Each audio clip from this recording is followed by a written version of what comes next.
We receive packages almost every day. FedEx and UPS bring us a never-ending stream of parcels from Amazon, Walmart, Wayfair, and Wish. There were times, however, when the entire US was wary of unexpected packages. For 17 years, Ted Kozinski spread fear by sending bombs across the country. Who was he, and what drove him to such lengths? Tonight, we will explore the story of the American nightmare known as the Unabomber. Welcome to Fact and Suspicion. I'm your host Dan, here with my co-host Ben, and tonight we will be discussing the Unabomber. There were several periods during Ted Kozinski's spree of bombings when the country really lived in fear. And it wasn't constant because he took breaks and stuff. Right, yeah. But it's something that really affected a lot of us, I think. I mean, I was really young at the time, but I remember vividly that sketch of him that was on all the tabloids. Like, you couldn't go into a grocery store without seeing him in his hoodie with his sunglasses on. I mean, as a child, that was genuinely horrifying. I would agree with that. And you saw it everywhere. It wasn't just on the tabloids. It was on the news, almost every night as well. Yeah.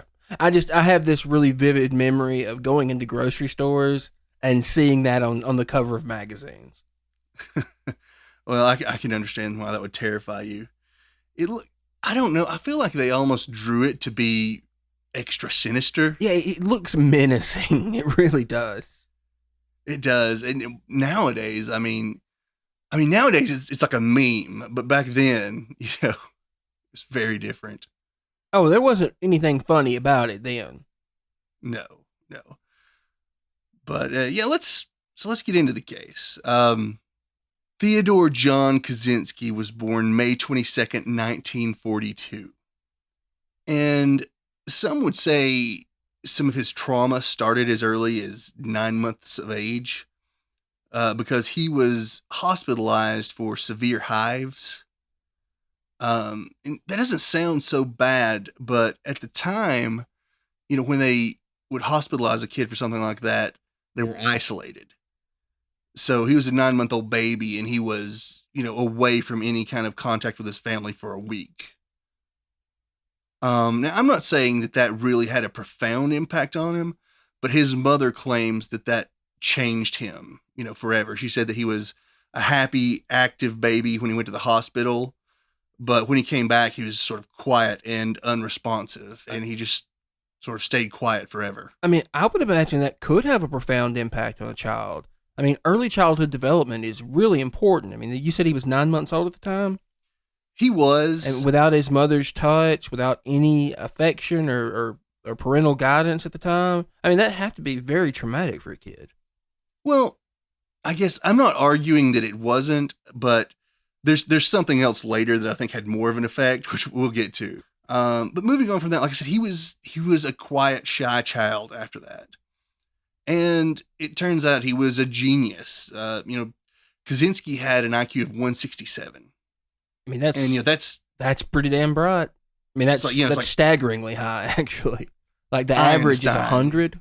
Top levels, right? Yeah, something like that. So, because of that, I feel like that sort of set him apart as well. And, maybe I'm wrong, but I feel like anyone that has that level of IQ is, they're awkward. They're always awkward. They're probably going to feel separate for most of their lives. It seems like people like that always have social issues. They can't interact very well. Yeah. And he had that problem, all through his life. He skipped 6th grade, right? And then could not have helped his socialization either. No, it didn't, because after that, he complained that he was bullied by the older kids he was in class with. Right. I mean, when your supposed peers are all older than you that way, I mean, he seemed to have had a pretty troubled childhood thus far. Yeah, well, it only gets worse because he skipped 11th grade as well. I guess he's trying to hurry through high school to get away from, the older kids. He skips 11th grade as well. He goes through summer school, and he graduates at age 15. He graduated at 15? Yeah, he graduated high school at 15, and he was a national merit finalist as well. So he actually is accepted at Harvard, and he begins Harvard at age 16.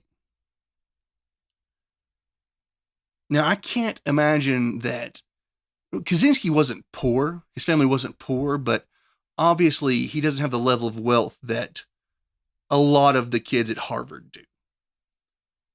And being only 16, I think that just was going to make him even less accepted. I mean, it would have to, right? Because I mean, even if he has the mental capacity to be in college at that point, it would be almost impossible for him to have the type of emotional maturity that you would need to engage in a college atmosphere. And honestly, I'm not sure that he ever reached the type of social maturity as far as socialization goes, right? That he needed. Well, I mean, it seems like he never really had a peer group of kids his own age. No, and at this point, definitely he doesn't have them, right? So he was separated not just by the fact that he was smarter than most everyone he met, but also, I mean, he was the age range. He was always younger than the people around him. He was. I mean, he couldn't have had very close relationships. I mean, what do people in college have in common with a 15 or 16-year-old, right? Very little. And especially when they're all wealthy and you're not. Yeah, that doesn't help either. You don't have a common background, anything. So he's younger, smarter than them, and poorer than them. It was. That's not a recipe for making friends, I imagine. And it's about to get worse for him, too. Because in his second year at Harvard, he ends up going through this psychological study. Now, he signed up for it, but when he signed up for it, he thought he was just going to be debating his peers. And, for someone with a 167 IQ, that's probably tempting. Yeah, right? I imagine so. But he doesn't know this is actually a psychological study to look at the effects of stress and, verbal abuse even on individuals. It doesn't seem like that would be approved by any ethics committee these days, at least. Not these days. No, definitely not. But at the time, no one really seemed to care. But so they were actively abusing the participants? Yeah. Well, let me break down a little bit of what they did. So at the beginning of the project, they have all of the student volunteers write an essay about their core beliefs, things that are very important to them. Deeply held personal beliefs. Yeah, right. Exactly. And they turn in that essay. And then you have people that use these essays against them, basically. They come in and they just tear apart their beliefs and everything, that they hold, dear to them. They're just attacked by these people that are not their peers. These are, adults. These are law students, people that know how to argue. Right. So the goal was basically to shatter their worldview and just to see what happened. Yeah, pretty much. They're very verbally abusive to them. They try to provoke outbursts. And then, they actually record the outbursts that the students have and play them for them over and over and over, just trying to stress them more. And this goes on for 3 years. That is so unethical. It is. Well, there's 3 years of it, too. He goes through it for 200 hours. But, I mean, even for that time period, that seems extreme, man. Well, it was. And there's actually a lot of speculation that this was part of the MKUltra project. Now, I've never heard that, but, I mean, from what you've described, it doesn't seem far-fetched, anyways. No, they're making that connection because the project was headed by Dr. Henry Murray, and during World War II, Dr. Murray worked for the Office of Strategic Services. The CIA, or the preface to the CIA, at least. Yeah, the precursor to the CIA. Right. So obviously he would have had those CIA connections, and I should explain, for anyone that's listening that's not familiar with MKUltra, this is a project that did something very similar. It studies the effects of stress and abuse on individuals. They also use psychoactive drugs, try to alter their states, and just to see if they could break these people down, see what it did to them. I mean, if I remember correctly, it wasn't a large part of the program to see that to the extent to which human beings could be influenced. That's why that they engaged. That's why they used hallucinogens and other types of drugs, often without their consent. They were seeing how they could control people. Consent. Yeah, that was exactly what they were doing. And a lot of people think this was possibly involved with MK Ultra. So to be clear, these were basically, in a lot of ways, mind control experiments. MK Ultra, not always, but often. Right. Yes. I've even heard, and this is speculation, and we're getting into conspiracy theory territory here, but MK Ultra definitely existed. It did, but what I'm about to say is conspiracy theory, because I've heard connections that people involved with MK Ultra, were involved with Jack Ruby, and they, forced him to kill Oswald, basically. Well, whether they forced him to or not, I think most people can agree that's a weird murder. It is, and I'm just trying to let people know that it was awfully convenient, very convenient. But I want people that are listening to understand the implications of MK Ultra, and that there's a lot we don't know about it. There's obviously it's a CIA project, so we'll never know everything about it, right? And things like that. But there's a lot of speculation, and the Professor Murray definitely had connections to the CIA. Another thing is that he also oversaw the work of Timothy Leary, who he studied the effects of psychoactive drugs on people at Harvard. Basically, did he do it consensually at least? He did. His was consensual, though. He was studying LSD, but LSD was very much a part of MK Ultra as well. So I've heard stories about people involved in. I don't know if they were necessarily MK Ultra projects, but they were definitely CIA related, where people would spike each other's drinks with LSD as part of ongoing experiments. Yeah, well, like I said, with MK Ultra, it was never consensual, the things they were giving them, right? And we honestly don't know the extent of this project that Kozinski was involved in at Harvard, because a lot of those documents are sealed. And the public doesn't have access to them. So we don't know exactly. That's definitely plausible, man. It's plausible that this is sort of what forged the personality of the Unabomber in him, right? It could be, though. I'll be honest. I still think that the traumatic events when he was a child probably played a large part too.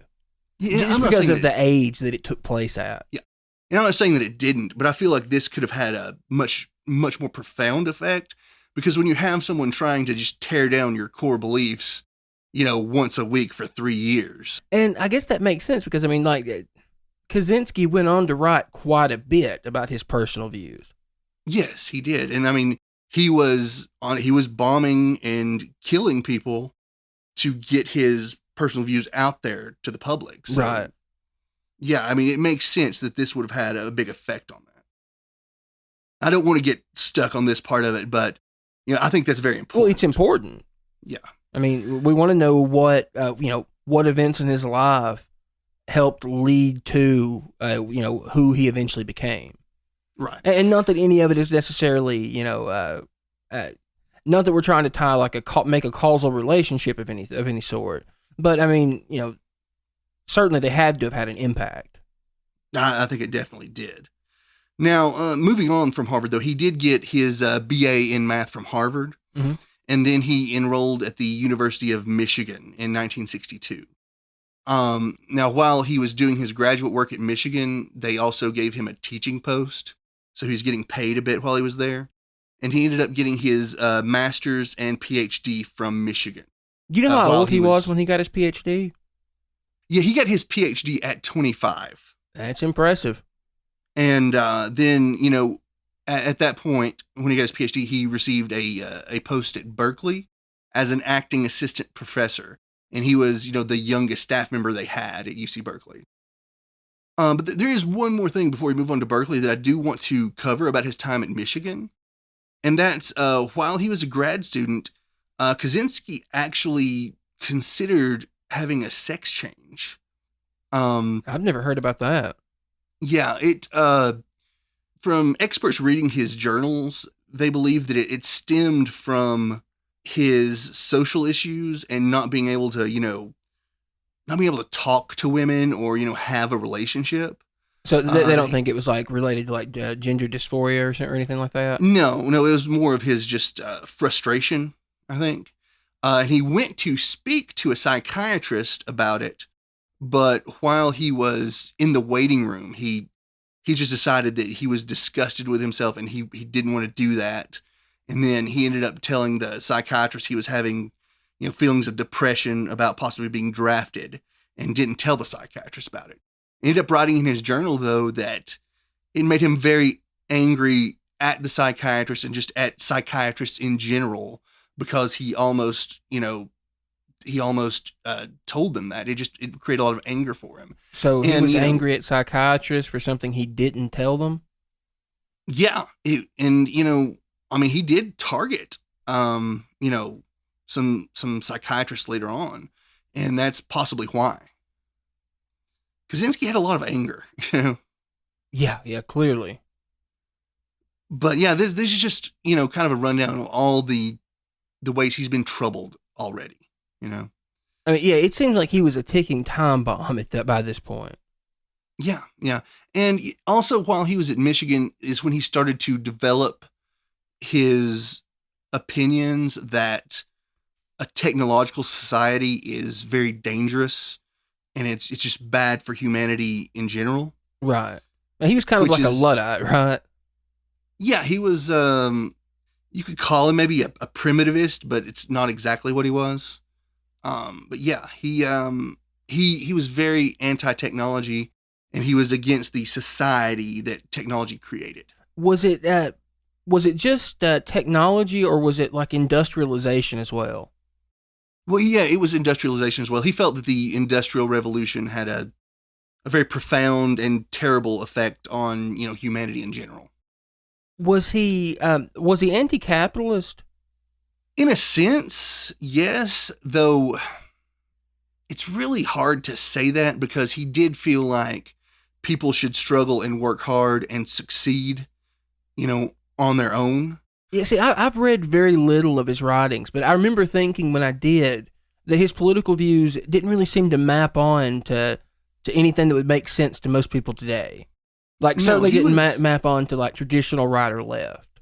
No, well, he seemed to have a lot of issues with the right and the left, honestly. And later on, when you read his manifesto, you can really see that he talks about it in that. We'll get into that more when we talk about his manifesto, but he thought revolution was the only way. But yeah, this is when he started having those feelings, was while he's in Michigan. Then he moves on to UC Berkeley. As I said, in 1967, he has his post as an acting assistant professor. And then in 68, he was actually promoted to assistant professor, even though, by all accounts, he was not a very good instructor. The students did not like him. He refused to answer questions they had. He didn't interact with them very much, and he mostly just lectured straight from the textbook. I mean, he was so socially awkward. I can't imagine him being good at educating, no matter how intelligent he is.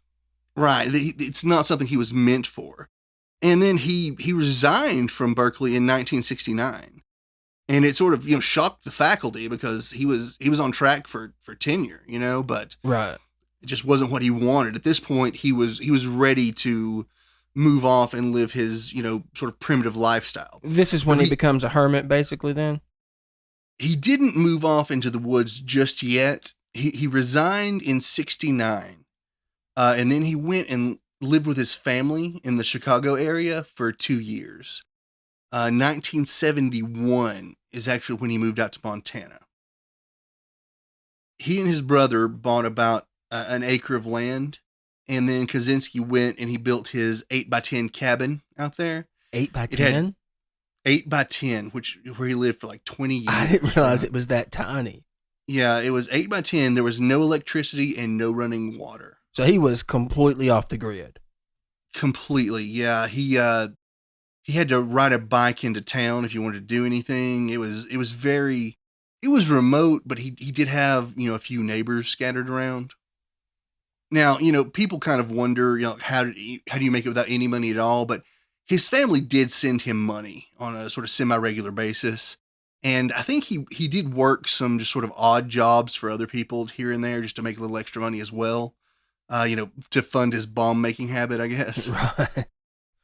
Did he hunt for his own food or fish, that sort of thing? Like, did he live off the land? He did hunt. He did a lot of stuff like that, yeah. He was really all about that hunting and gathering kind of lifestyle. That was what he kind of wanted society to go back to. Right. Now, we were talking about he hated technology, he hated industry. But by 1975, he starts getting development around him there in Montana. And he could not have been thrilled by that. He was very unhappy about it. In fact, he starts sabotaging and vandalizing some of the construction equipment. Well, everybody needs a healthy outlet, I suppose. Yeah, he was, he lashed out. It was just, he was very unhappy about this stuff. And there was one story about him that it was really, really strange. He told this story in an interview where some bikers drove by one night close to his cabin, and they're just making a ton of noise. And he hated that, because he's all about the nature and the peace and everything. So he went to the house where these bikers were staying, and he broke in and just trashed the place and defecated in the bathtub. Oh, dear Lord, that's foul.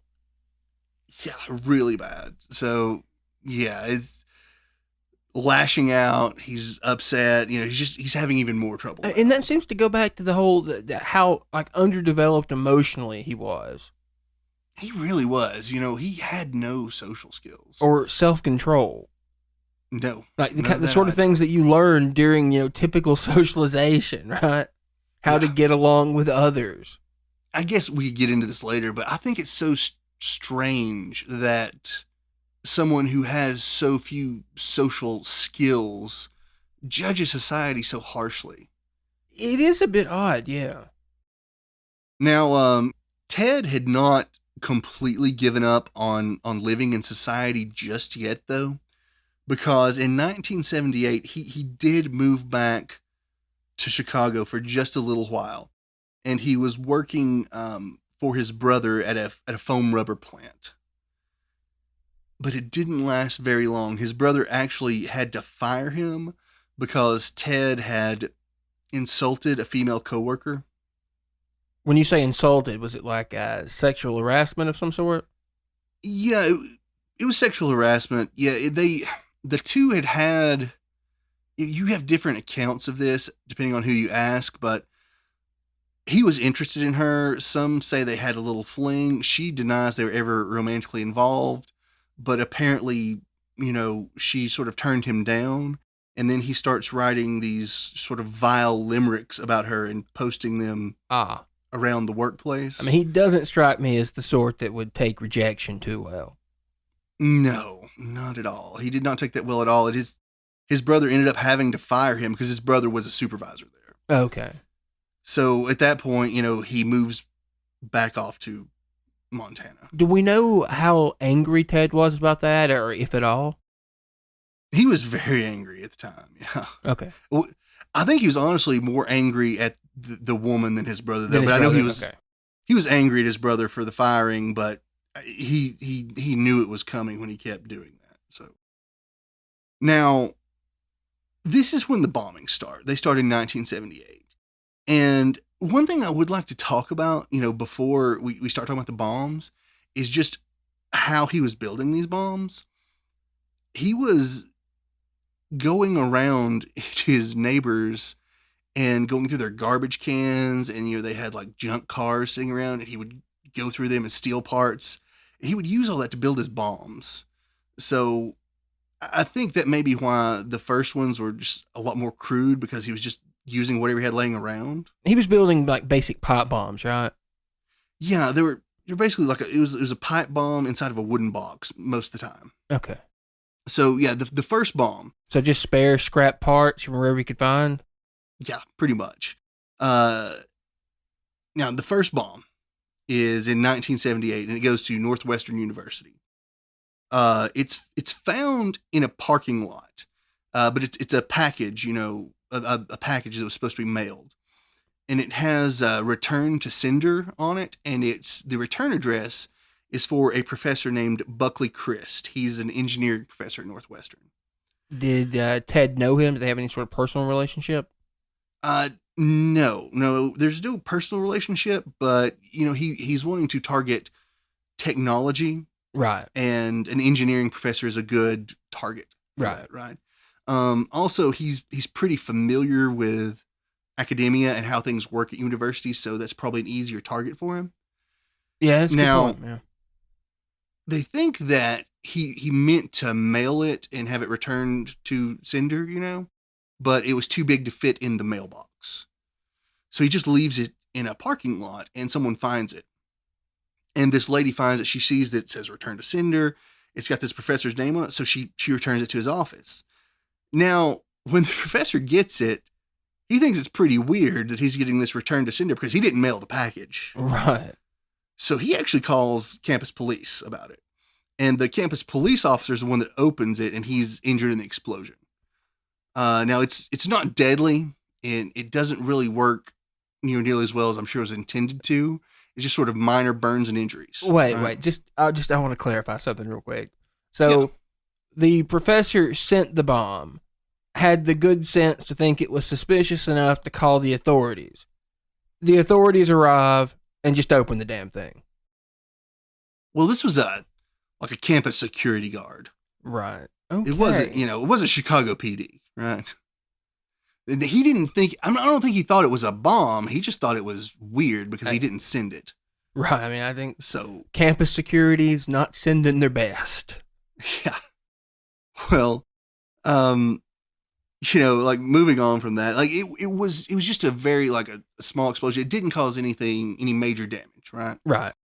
The second bomb is in 1979. It also goes to Northwestern, and this was built inside of a cigar box, mm-hmm. and it was left on a table on campus, and it just sat there for a while, and eventually it was opened by a grad student named John Harris, and again, it causes just sort of minor injuries.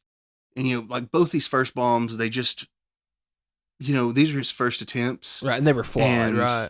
Very flawed. They're crude. That's what the FBI calls them, crude, later on. Well, I mean, he's learning, right? He's learning. Yeah. Now, the third bomb, this is the one that, it draws the attention of the FBI. He actually mails this third bomb, and it ends up on an airplane. On American Air Flight 444. Now, this is a 727. It's got about 80 people on board. And what Kozinski did is he made an altimeter from a barometer that, would go in like a home weather station. Right, so it explodes like when it gets to a specific altitude? Yeah, when it gets to a certain altitude. Now, it did detonate, but it didn't really explode. It just sort of like caught on fire, and it caught some of the mail around it on fire. It did cause some damage to the plane, but there were no injuries other than just some smoke inhalation. But the altimeter worked, right? Yeah, the altimeter worked. Yeah, so his detonation device at least functioned. Yeah, it didn't have, I guess, the explosive power that was intended to have.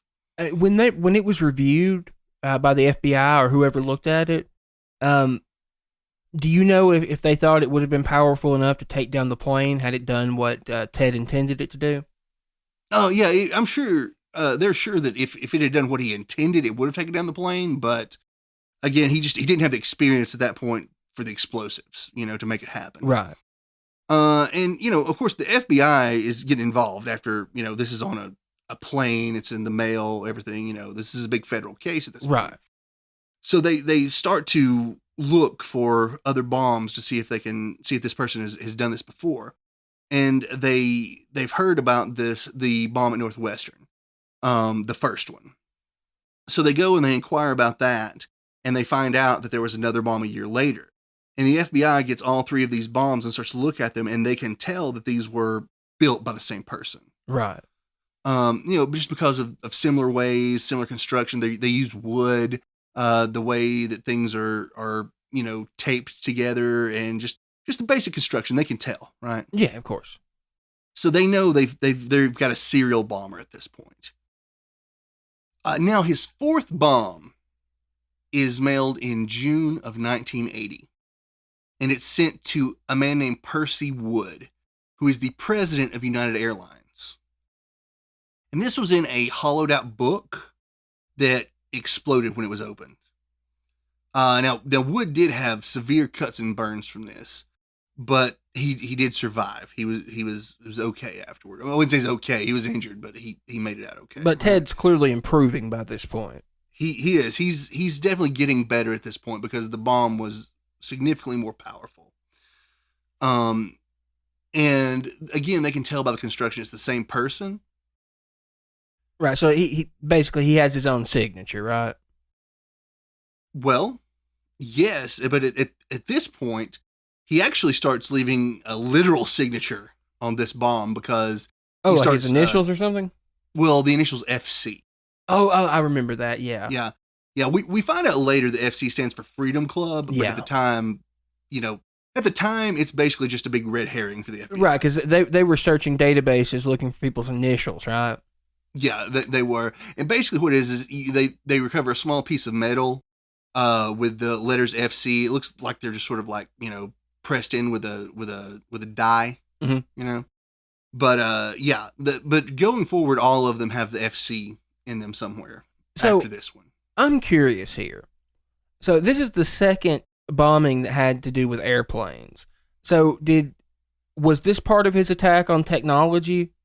Yeah, it definitely seems to be because, well, it seems like in our, industrial society, the airlines are very necessary. I mean, they're definitely critical for supply chains. Not just that, people have to travel so much. They're a big part of society, right? Yeah, you're moving mail, you're moving people, you're moving everything. So I think that's a legitimate target for his, war against technology. Yeah, I guess that makes sense. Now his fifth bomb is in October of 1981. A package is found in a hallway at the University of Utah. And, someone just saw this package and they thought it was suspicious and they reported it to the police and it was able to be disarmed. Or perhaps it was just a dud. Like I've read conflicting reports on that, but at any rate, it never exploded.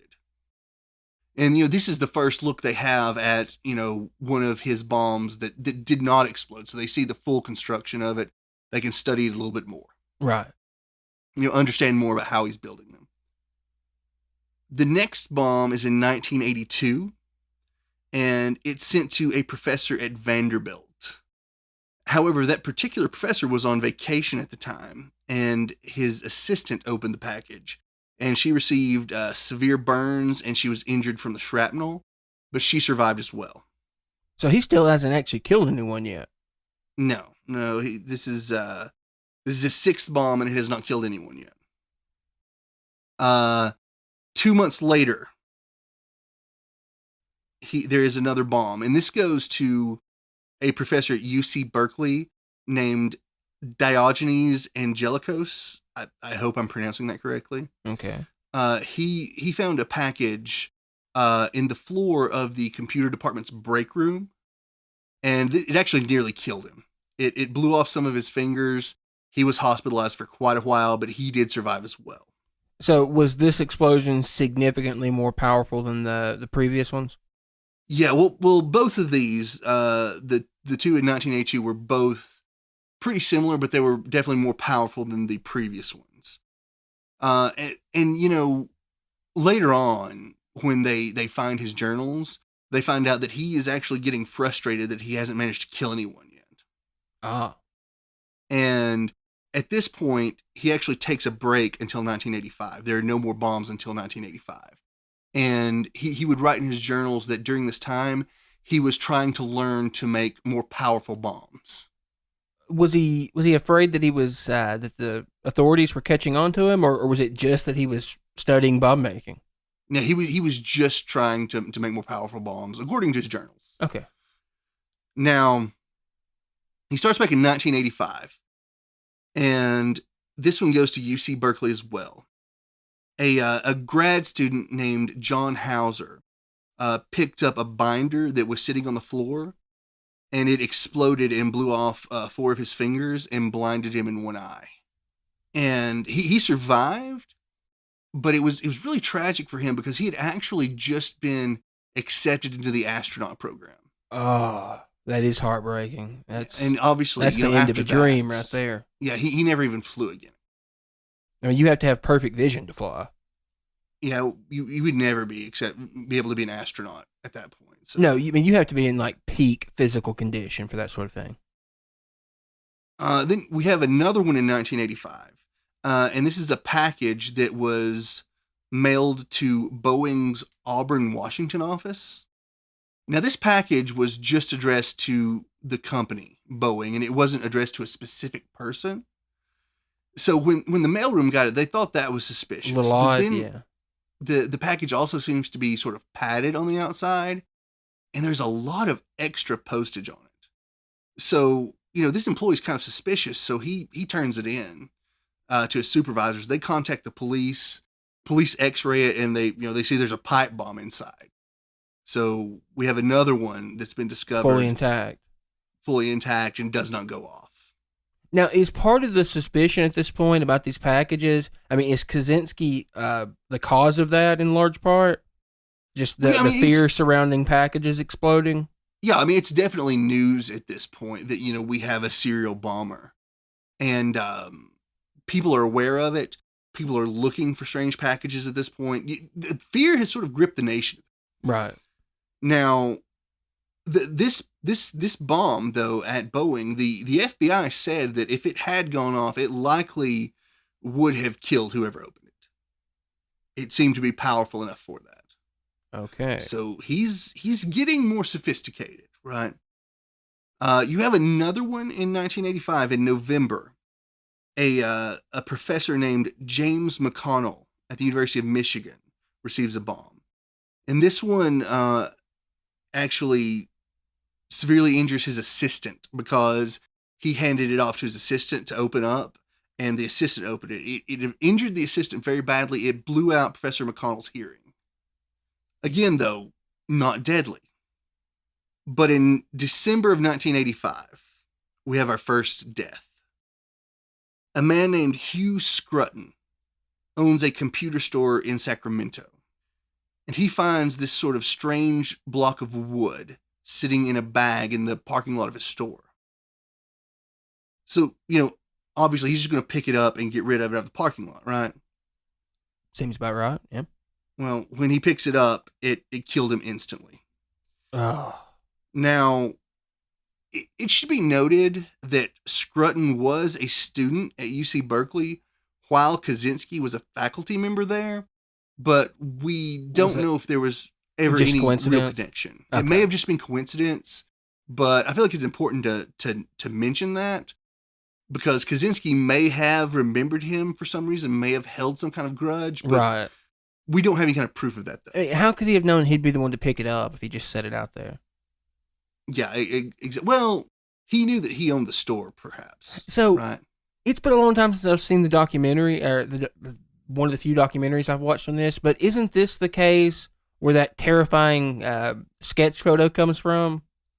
Actually, no. A little over a year later, there's a very, very similar bombing, and that's the one that it comes from. Actually. Oh, okay.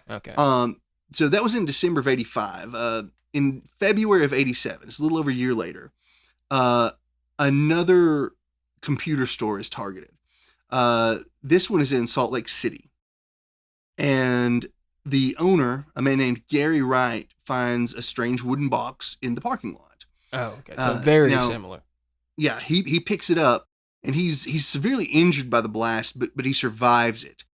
However, this time, a secretary had actually witnessed a man place this wooden box in the parking lot. And, he was wearing the gray hooded sweatshirt, the aviator sunglasses. So she's able to describe him to the authorities, and they make that composite sketch. Now, that sketch, I mean, we remember it. It's all over the place now. I mean, it's iconic. Right? everyone has seen this sketch immediately as soon as when it's I made. think of the Unabomber, that picture comes to my mind rather than Ted Kaczynski's face. Yeah, because that's the Unabomber. That's the Unabomber everyone knew, right? Yeah. And Kozinski, this scared him that he was seen because he stops for 6 years at this point. Now, the FBI think that, they think he's probably been arrested on something else or he's dead at this point because he stopped for so long. Right. Right? Because, like a serial killer, They don't usually stop. they don't stop. But Kozinski did. He stopped for 6 years. And they're usually career criminals, too, so it makes sense that if they do stop, it's likely because they're in prison. Yeah, exactly. Right. Right. That just wasn't the case with Kozinski, because, you didn't cover crimes he committed. Did he have a criminal record before this? No. Okay. No. Not that we know of. Now, So he really was an anomaly in a lot of different ways. He was. I can't say that he wasn't like, people tried to tie him to other crimes, but I think that's You mean like the Zodiac rumor? Yeah, no, the Zodiac, and a lot of people thought that he may have committed the Tylenol murders as well. Really? But, yeah, I don't. Didn't they catch the Tylenol murder person? Nope. They had some suspects, but they never figured out exactly who it was. Okay, I must be thinking about a different incident then. Okay. Yeah, and and I don't want to get off subject, but the Tylenol murders were in Chicago as well, which he was from Chicago. Okay. But I don't think he was involved in those either. But again, he had a 6-year break here, but he starts back in 1993.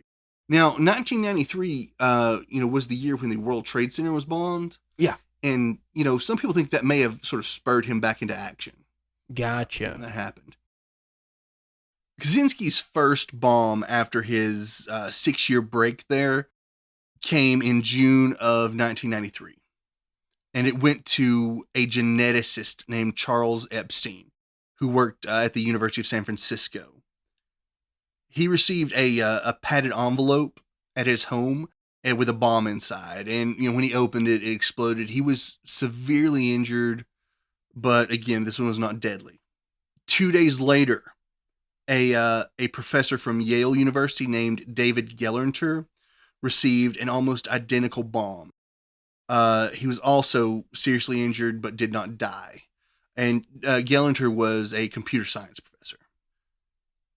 Now, just after, I think the next day after the Gelernter bomb, the New York Times receives a letter from Kozinski. And Kozinski is claiming to be, an anarchist group called Freedom Club. This is the first time we find out what FC stands for. Right, yeah. He claims those bombings, and he says, there will be future communication, basically in the letter. The next bomb is in December of 1994. And this goes to a man named Thomas Mosser. Mosser is an advertising executive from a New York firm called Burson Marsteller.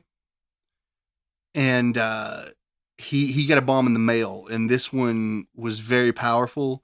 It actually decapitated him instantly when he opened it. Oh, okay. Now, later on, Kozinski would write that he targeted Mosser because he was instrumental in repairing the image of Exxon after the Valdez oil spill. Was that true? Well, not that it would justify murdering, of course. I'm not saying it would justify it. I will say that Mosser was an advertising executive that worked with Exxon. I'm not sure how instrumental he was in repairing their image, right? But he definitely helped with it. Okay. Yeah. Now, as I said, this one was very powerful. And then the last bomb that Kozinski sent was on April 24th of 1995. This was actually just 5 days after the Oklahoma City bombing. And this went to the president of the California Forestry Association. He was a man named Gilbert Murray. And actually, this package was addressed to the former president.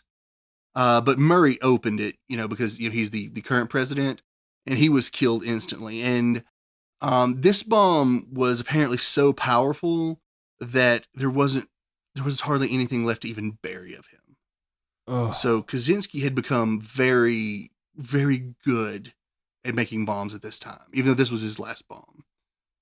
Now, after the Murray bomb is when the New York Times, they get another Freedom Club letter. And this is the letter where he tells them that he has this 37,000 word document that he wants to be published. He says that if this is published in a major publication, he's going to stop sending bombs out.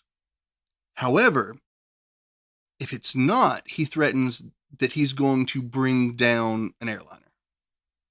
And, obviously he's already targeted a plane at one point. Right. I mean, they would definitely have reason to consider that plausible. Yeah, obviously.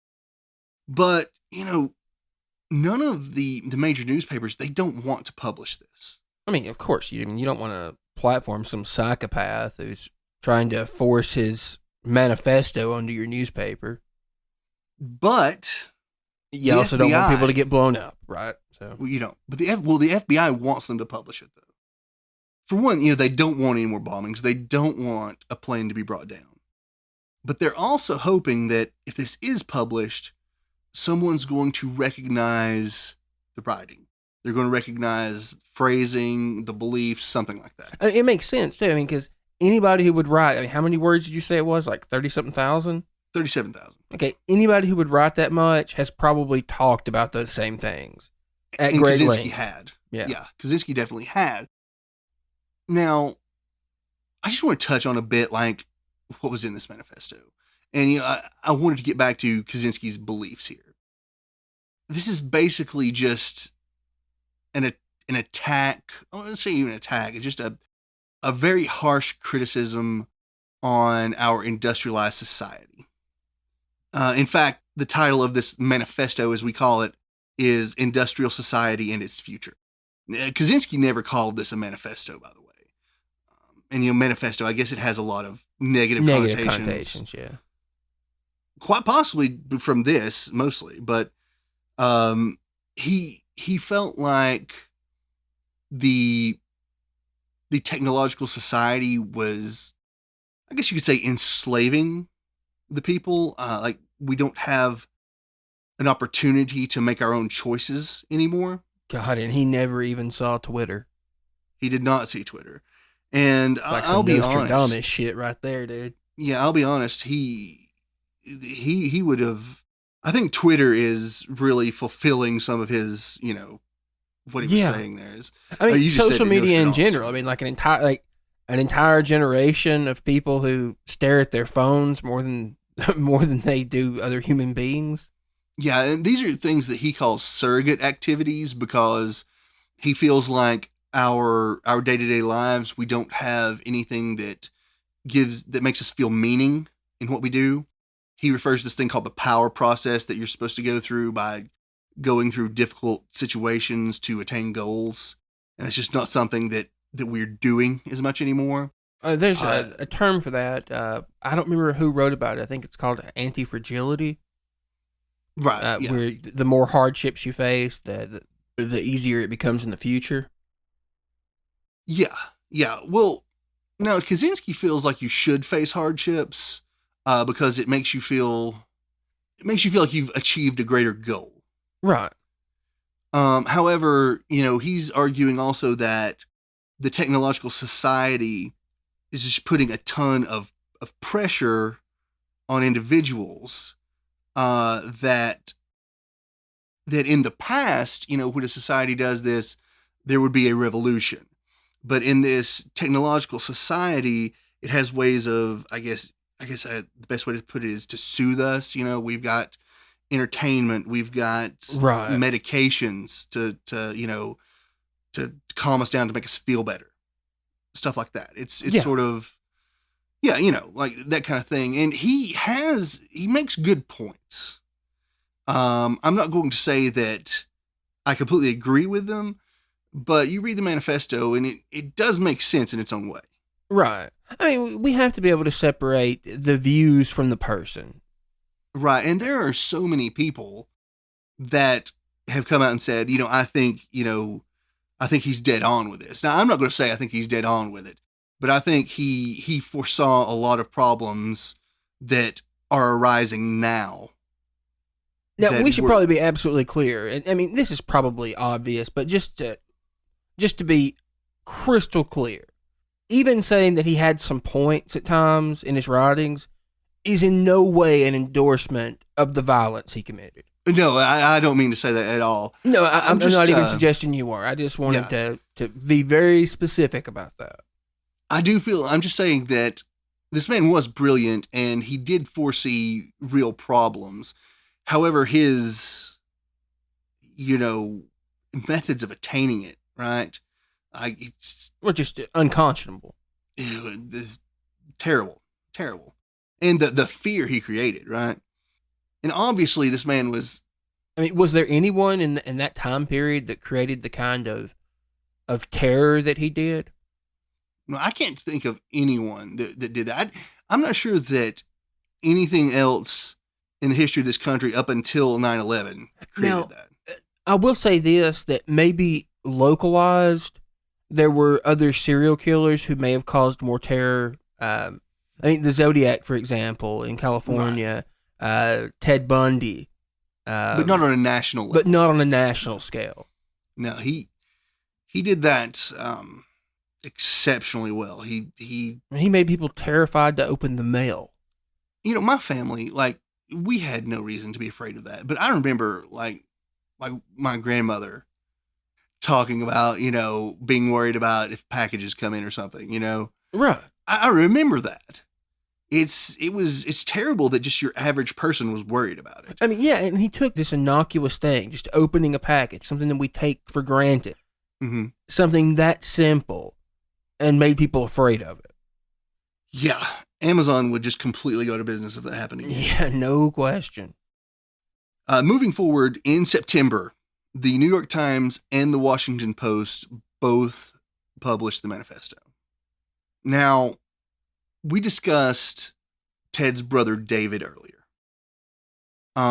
David's wife Linda is reading about the Unabomber, and she thinks, this could be Ted. This could be David's brother Ted.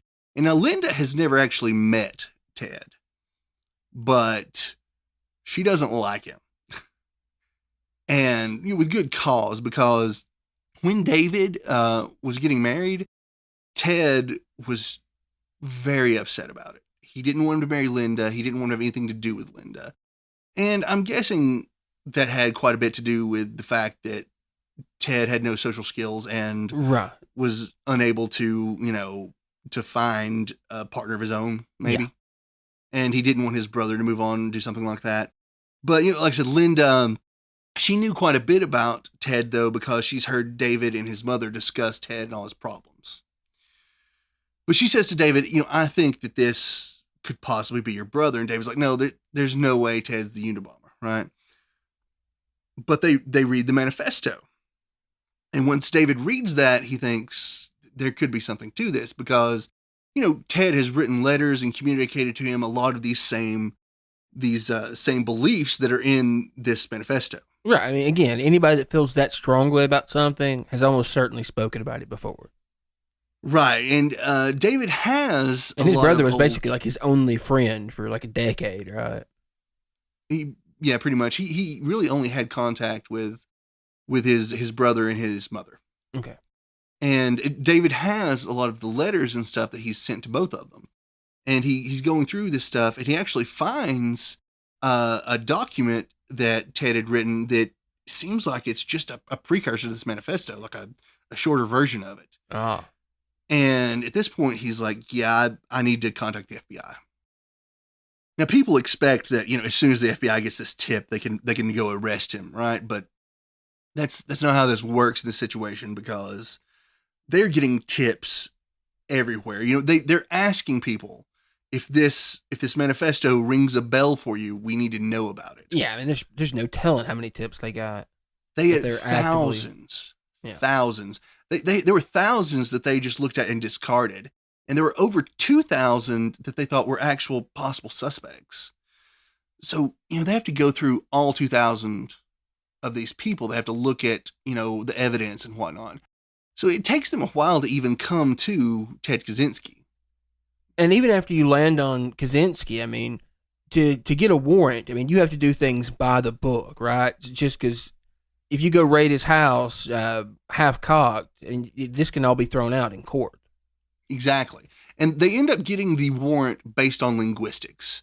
Just the language in these writing samples that David provided compared to the manifesto that was sent into the New York Times. And that they do get the warrant. That seems like that's kind of on shaky ground, to be honest with you. Well, I'm sure it was valid. I mean, obviously, in hindsight, we know that it was. Right. But I would probably want something more solid if I were the one trying to get the warrant. Yeah, that was called into question, though, later on. However, the FBI, they have to go with what they have, and they're trying to build more of a case. They want to be completely ready, but the news networks, get a whiff of it, right? And they're wanting to break the story. But they can't break the story when the FBI hasn't even gone to arrest the guy yet. They can't have him destroy everything in the cabin. Wait, was Kozinski's name leaked?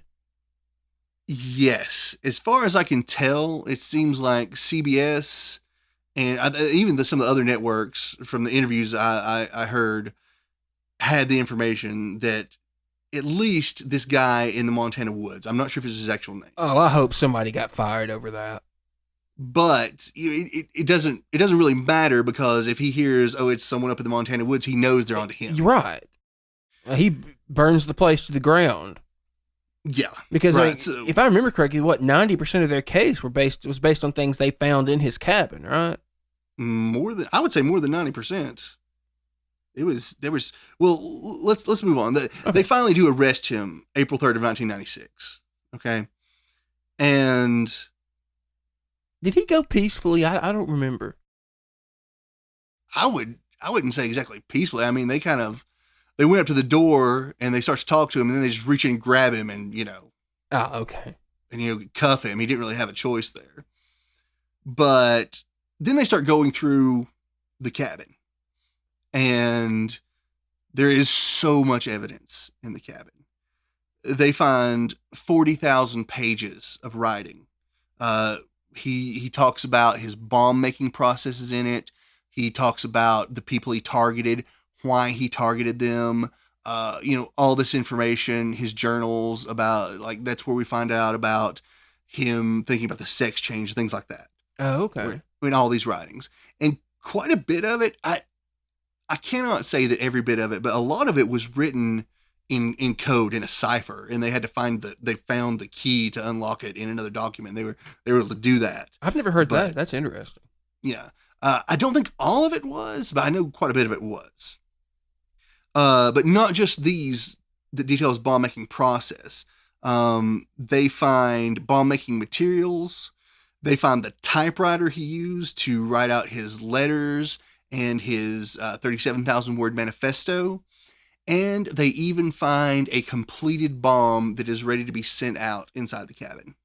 Yeah, I probably should have asked this earlier. Do we know where he learned to make bombs?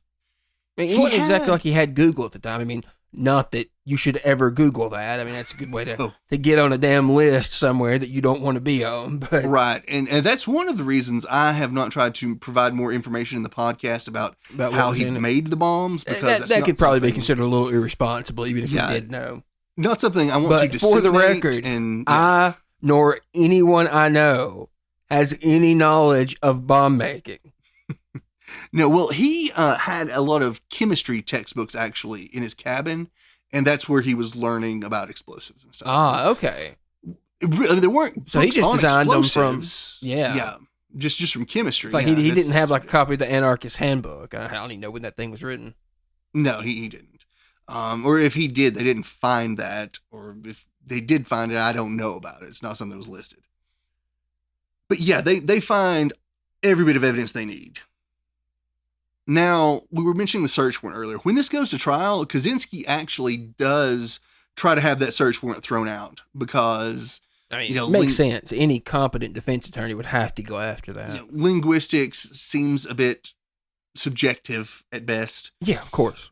But the judge disagrees with it. Obviously, the judge is not going to let them throw that warrant out. I mean, just to be clear, when we say subjective, that doesn't mean that we don't think it's valid. No, I don't think it's. I think it's very valid, but it's a little flimsy for a warrant. Right. It's not the same thing as hard evidence. No, but when you get the warrant and you find the kind of evidence they found, you can't let that go. Right? Yeah, I mean, but fruit of the poisonous tree. If you make any mistake, that it can all go. So they have to be very careful when they're getting warrants. Yeah, that's very true. You can ruin an entire case, even one that would otherwise be open and shut. But as I said, the judge doesn't let them throw out the warrant. Thank God. Now, Kozinski's lawyers are trying to pursue a mental illness angle, and Kozinski is very angry about that. That's the last thing he wants because he doesn't want his. I mean, he's basically an activist, right? Or that's how he considers himself. Yeah, he feels like it's going to invalidate all of his work, as he puts it. But I mean, I don't want to call it his work, all the bombing. But that's how he would have seen it, right? Yeah, I mean, that is how he saw it. He would have thought that probably labeling himself as mentally ill would invalidate his message. Yeah, exactly. He probably saw himself as like a prophet, right? Yeah, and that's the last thing he wanted. So he actually tried to have his lawyers replaced, but the judge wouldn't allow that either. Were they court appointed? I mean, with his income being practically zero at the time, I mean, I can't imagine he could have hired his own attorney. Oh yeah, they were court appointed. He had no money, right, to hire lawyers. Now the judge he didn't let him replace them. He did force him to go through an evaluation of his mental health, but that's just to see if he's competent to stand trial, right? Yeah, well, they found that he was competent to stand trial, but they also said that he was a paranoid schizophrenic. Now, I'm not sure that his actions line up with schizophrenia. Well, yeah, I would say they line up with antisocial personality, of course, disorder. But schizophrenia? Yeah, and I don't know. I can't say that I agree with that. I mean, he didn't seem delusional, did he? I mean, like crazy, sure. I mean, violent, absolutely, but not delusional. But not delusional. I mean, maybe a bit delusional in like his role in things, but nothing. It could be that I just don't really have a firm understanding of what schizophrenia is. Right. But from my knowledge of schizophrenia, which admittedly not very much, it doesn't really sound like that diagnosis fits him very well. I agree, but I really don't want to get into it too much because he was found to be competent to stand trial. They almost always are. Yeah. Now his brother was fighting for him. He did not want Ted to get the death penalty, and his brother, he was dealing with a lot of guilt for turning him in as well. Yeah, I mean, I can imagine, but he didn't doubt at this point that Ted was the bomber, right? No, I think he was pretty sure of it. Now, Ted's mother still doubts that he was the Unabomber. But has Ted never admitted to it? Well, he pled guilty, but I think the mother was just sort of like, didn't want to admit it. But he ended up having to make a plea deal, basically, to keep the death penalty off the table.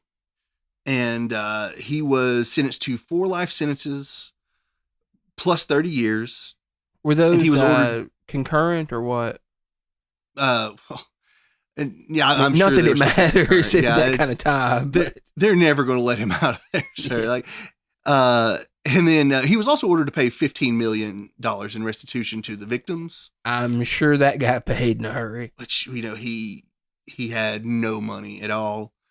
I mean, what were his assets worth? I mean, I don't know what the bond market's like, and his house was like the size of my garage. So yeah, a little 8x10 shack. Actually, Actually, my garage is bigger than his house. Just, yeah. Actually, by a considerable margin. I think my tool shed is nearly as big as his house, honestly. Yeah. Not quite as big, but yeah, close to. Now, I've got to tell a story about that $15 million in restitution, because when we first discussed this case, and I knew he was ordered to pay that, and I made this comment that, like, they could just auction off all the stuff they found in the cabin to pay off some of that. Right? And I mentioned how absurd that was. And then I start looking into it, and they did exactly that in 2011. So, yeah, the joke's on me, I suppose. But look, I stand by it. That is still absurd, whether they did it or not. Well, they did it, and they made $190,000 of the auction to go toward the, it all went toward restitution for the victims, but the hoodie and the sunglasses went for like $20,000. I mean, I don't even know what to think about that. On the one hand, yeah, the money went to restitution for the victims. That's great. But on the other hand, what weirdo buys this shit? Collectors, very intrigued by serial killers. Intrigued? That you're being awfully damn charitable here, buddy.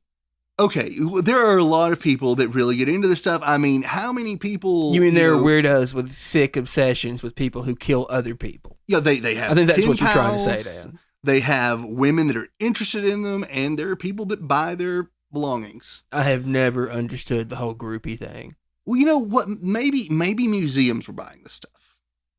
I mean, that would definitely... help my view of humanity, but I doubt that's the case, to be honest. The buyers were kept to be confidential, though. No one knows who they were, so we don't know. Oh, okay. I do know that the cabin... So we'll just pretend it was the Smithsonian then. No, maybe. The cabin did become part of a museum exhibit for a while. And I don't think they actually bought the cabin. I think that was loaned out or whatever. But it became part of a museum exhibit. So maybe these other things are in museums as well. I'd like to believe that. Maybe. But yeah, that's and that's what happened with Kozinski. Obviously, the rest of the $15 million, it's never going to be paid, but it was ordered. So just in case, I guess he does make money from something, it'll go toward the victims. Right. But that's pretty much what happened with the case. Something I find really strange about all this is how Kozinski was always just, I guess you could say, unsocialized, but he did not have social skills at all, right? I mean, how could he? I mean, at what point in his life did he have peers that were near his own age? So much of like normal socialization that kids go through, he just missed. He did miss it, right? But I feel like he knew how his actions were going to affect society, though. He knew how people were going to react to it. Well, I think that's clear from his writings, right? Yeah, obviously, right? And he's so judgmental of society, even though he was never able to take part in it. I don't know. I find that strange. Maybe it's not strange. Maybe it's a. Actually, maybe it makes perfect sense that he would be more inclined to critique society because he never really got to be a part of it. He was an outsider? Yeah. Though, with him being such an outsider, I do feel like a lot of what he thought was going to happen when he wrote his manifesto has happened. So, I mean, he understands people and how people are. He was never able to talk to people. It seems like if you have that knowledge, it would be easier for you to socialize, to interact with people, right? Like, you wouldn't have to be this complete outsider if you understand people that way. I mean, I think there's a big difference between predicting like broad scale social trends and being able to interact with people on interpersonal levels, right? I mean, just because you can do the former does not mean you can do the latter. Yeah, otherwise we probably wouldn't have philosophers. That's a good point. That's very fair. And even though he's dealing with mental illness, he was competent. I mean, the man was competent. He knew what he was doing to these people. Do you think, after looking into the case, do you think his goal, do you think killing people was an immediate goal for him? I mean, was it enough for him just to scare people and get his message out, or did he really have a need or desire to harm people? No, he definitely had a desire to harm people. Going back through his journals, like he'd had desires to harm other people that he like came across that annoyed him. You know, Oh, and you mentioned earlier that he said that, yeah, or I think you said he was upset that his bombs hadn't killed anyone yet. he was frustrated he hadn't killed Right. anyone yet. He laid out that he had goals to kill people that were you know important to technology, CEOs, stuff like that. And like I said, he said at one point he wanted to kill a psychologist or a psychiatrist rather. So there was an element of like personal grudge to this as well. Then, No, yeah, you can't say there wasn't. There was definitely personal grudge involved in the things he did. That's how he did select targets based on their place in the industrial technological society, but he was also picking them based on his biases and things he had a grudge against. I mean, otherwise, what he kept sending stuff to UC Berkeley where he was a faculty member, right? right, yeah. I feel like that had a lot to do with his own agenda that wasn't necessarily a part of the revolution anti-technology bent, to cause. It makes sense. He actually told his brother at one point that anyone that's really smart, that's really very intelligent, has a sadistic streak. Like, he said that to his brother. So, I mean, that he had one as well. Right. Because he saw himself as that super intelligent person. Yeah, of course. So, and he was aware of that in himself. But he definitely, he wanted to kill. In the modern day, the image of Kozinski in his tiny cabin may have become a meme, but the fear and anguish he caused were real. He was an idealist that was willing to go to any lengths. He was also clearly mentally ill and had gone through a great deal of trauma. This is a common theme in many of the cases we've examined. It's obviously no excuse for his actions. And in fact, one could argue that with an intellect like Kozinski's, he was even more competent to understand the ramifications of his actions. And perhaps he did. He may have only killed 3, but the Unabomber was one of the most dangerous murderers the country has ever faced. Thank you for listening to Fact and Suspicion. We hope you've enjoyed the episode. If you have any feedback for us, or if you'd like to suggest a case for us to cover in the future, we'd love for you to contact us. You can reach us through Twitter @andsuspicion or through Gmail, factandsuspicion@gmail.com.